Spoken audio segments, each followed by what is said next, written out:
Are you an executive woman who feels undervalued and overworked? Then you'll want to listen to this Thrive with Nancy podcast. It only takes one aha to generate a revolution in your career, leading to recognition, gaining influence, and being paid what you're worth. How do you achieve all of this? Through expanding your strategic edge. What is your strategic edge? Well, it is only everything. No, that's not hyperbole. Working in your edge supercharges everything you touch. Now you move effortlessly through challenges that have overwhelmed you in the past. Don't get nervous. Your 5 strategic edge breakthroughs can be yours with just a little twist of thinking.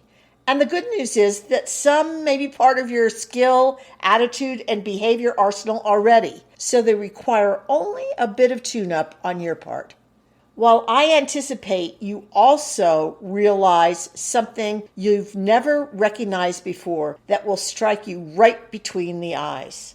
Isn't this precisely what you're looking for to increase your executive presence as you become the go-to person in your organization? I'm laughing because I began writing each of your 5 strategic edge career leaps. I started with this as this is the number 1 issue. Now, you understand my amusement. They can't all be number 1, but I assure you that individually and when practiced together, they will make a difference in your career. Number 1, do you honor your golden touch? A lack of understanding in this area has harmed women's progress for years. Innocently and unknowingly, women have shrunk their future by spending time focused on work way below their level of responsibility and expertise. Not a good strategy for designing a significant, fulfilling future. What do I mean? Ask yourself, what is my company paying me the big bucks to produce? In which areas of my skills, knowledge, and expertise, and mine alone, the difference maker? You see, if you don't have a handle on them, you'll always be sliding into workplace housework without realizing it, thus slowing your rise to the top down to a turtle's pace. An article by Harvard Business Review uncovered this penchant for women executives. They then went on to identify non-promotable tasks are those that benefit the organization but likely don't contribute to someone's performance evaluation and career advancement, such as taking on routine work that doesn't require much skill or produce much impact. Now that you follow what I mean by your golden touch, try this experiment. Examine your workload. What crosses your desk and what do you handle? Does it involve your golden touch, what your company is paying you the big bucks to accomplish? If not, pinpoint who in the organization should be responsible, so use both your golden touch and promote your subordinates in employing their golden touch. This exercise secures you a windfall of time to work on projects at higher levels of the organization, where the influencers and change makers reside. I don't want to beat a dead horse, but I hope you realize that if you're always working on projects that you're good at, but that are below your expertise, you have no chance to demonstrate the depth of your ability to contribute to the company's profitability. If this attitude readjustment is one you intend to prioritize for the next stage of your career journey, what specific new actions, attitudes, and behaviors are you committing to begin right now that will fulfill your career desires? Number 2, risk is where the reward is. After all, business is all about taking calculated risks leading to profitability. Do you allow yourself to risk not knowing and moving into unexpected creative activities for your career and company? Or do you sometimes feel regret, thinking if only I had stepped up a bit, I could have had a more significant impact on others and the organization? Well, you're not alone. A KPMG study of 2,000 professional women reveals that when it comes to risk-taking in the workplace, 69% of women are open to taking small risks to further their career. Still, far fewer are open to taking bigger risks associated with career advancement. What I find counterintuitive but accurate was that women's inclination to take risks decline as they become more experienced in their careers. As Michelle Meyer-Shipp, Chief People and Culture Officer at Major League Baseball, postulated, women are trying to preserve their gains, so instead of playing to win, they're often playing not to lose. And paralleling this research from Bain and Company is that women start their careers with more ambition than men, but they lose confidence within their first years at work. Leadership is an inside-out affair. So if all this garbage is circling around in your head, then that requires mastering yourself to cultivate your strategic edge. Are you ready to challenge yourself to be all you can be?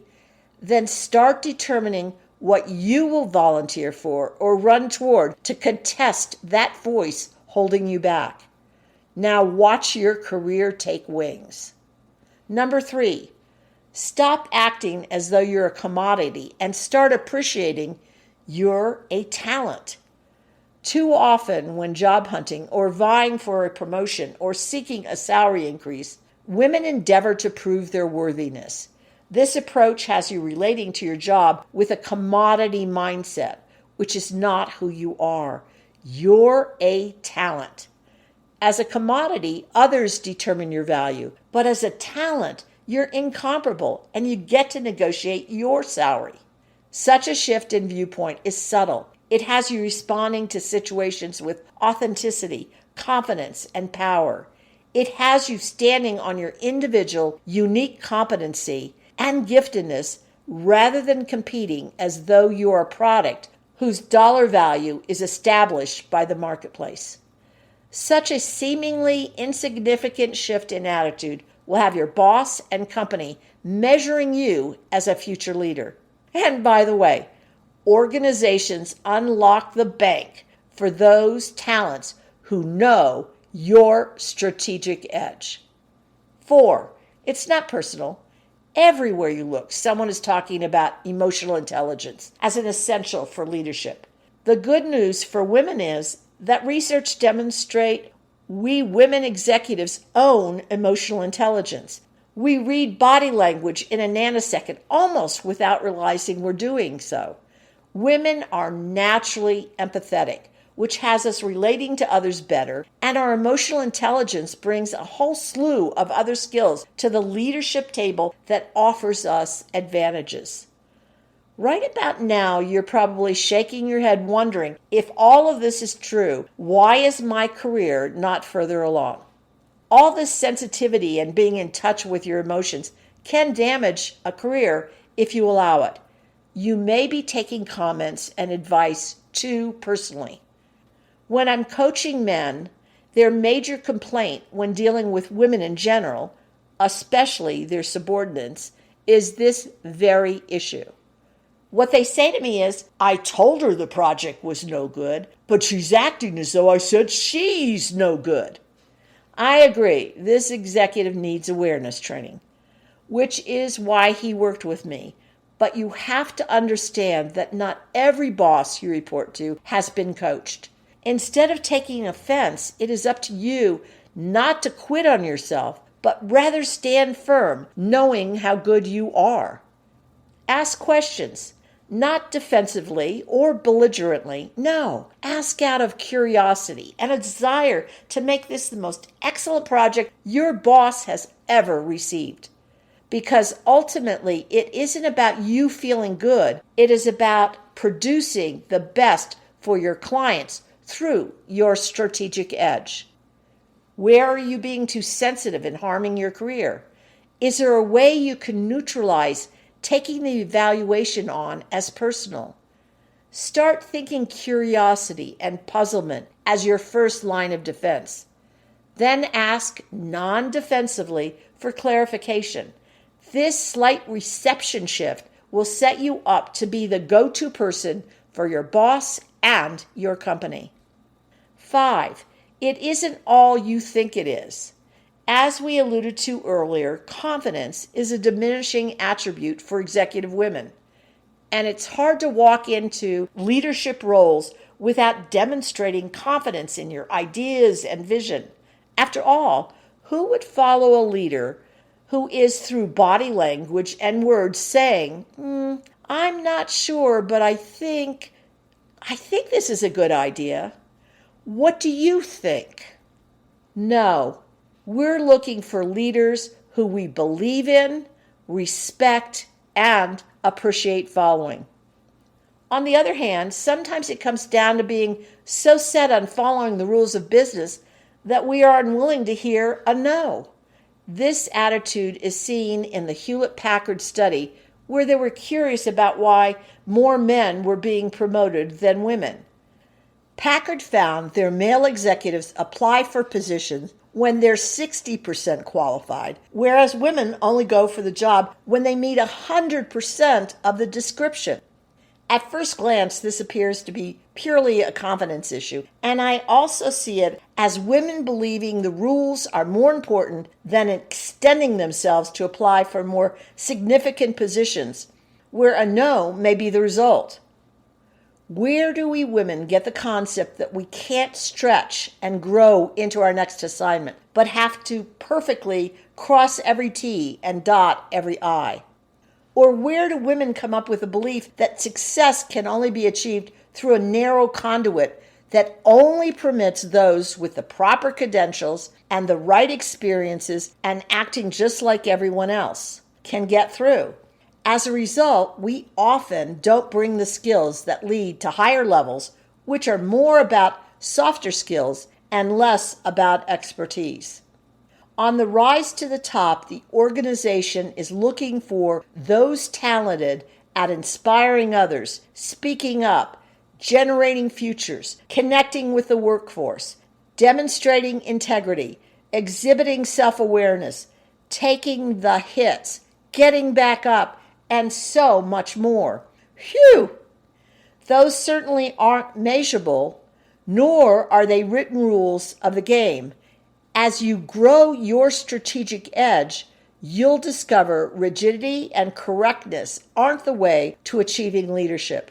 Please know that the best rule keepers aren't who companies are looking for at the top of the organization chart. I hope you've come to realize your strategic edge is never static. As you take on higher levels of responsibility in the company, you will need to continually hone your edge. For sure, you never want to be one of those executive women waiting for parity to find you. That isn't a successful formula, particularly as studies indicate women shouldn't expect equality in the marketplace for at least 30 years. But you can beat the curve as you take on your strategic edge. You're great. You're your company's future. Don't forget that. I'd love to hear from you about what ahas you received from the Thrive with Nancy podcast. And please share the podcast with others. Hey, if you're looking to hone your strategic edge, there are plenty of opportunities to do so on ThriveWithNancy.com. Check out the Thrive at Work Mastermind program, or the online Women's Rules of Engagement, or if you want something one-to-one, check out Your Strategic Edge coaching with me. And I'd love to offer you a free discovery session for anything you want to ask me at www.thrivewithNancy.com/APPT/. Much success always.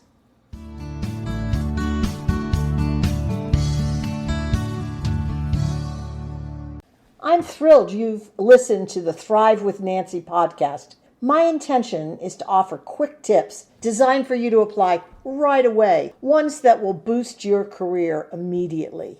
I bet you're already considering ways to implement these new ideas. Perfect!